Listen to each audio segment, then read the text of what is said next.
బంగారు తెలంగాణ అన్న కలగా మిగిలిపోయి అసలు తెలంగాణ బంగారు తెలంగాణకు మారుతుందనే విషయం కూడా జనాలు మర్చిపోయి కూర్చున్న తరుణంలో విభజించబడ్డ 12 ఏళ్ల తర్వాత 2 ఏళ్ళు కేవలం ఒక సీరియస్ పొలిటీషియన్కి చేతుల్లో పవర్ ఇస్తే మార్చిన దిశ ఇది.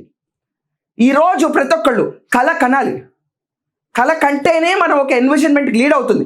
మనం ఒకటి ఎన్విజన్ చేసి చూస్తేనే, వ్యూహరచన చేస్తేనే కళ ఎలా సాధించాలనే పైన అడుగులు పడతాయి.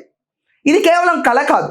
ఈరోజు మనం చూసుకుంటే 2.46 lakhs ఇన్వెస్ట్మెంట్ సమిట్ పెట్టిన వెంటనే వచ్చినాయి అంటే ఇది కేవలం క్రెడిబిలిటీ ఆఫ్ అనుముల రేవంత్ రెడ్డి, ఆ సీరియస్ స్ట్రాటజిక్ ప్లానర్.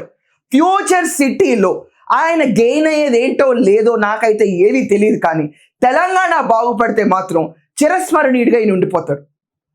ఈయన కీర్తి ఎక్కడికి వెళ్తుందో ఎవరు చెప్పలేము. ఒకప్పుడు సైబరాబాద్ అంటే చంద్రబాబు నాయుడు గారి గురించి మాట్లాడుకున్నారు హైదరాబాద్. దాని తర్వాత వచ్చిన నేతలు దేనికి గుర్తులేదు.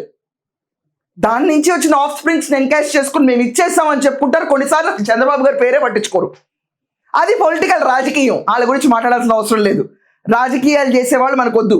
రాష్ట్రాన్ని బాగు చేసే నేత మనకు కావాలి. ఆ నేత ఇన్నాళ్ళకు వచ్చారు మనకి.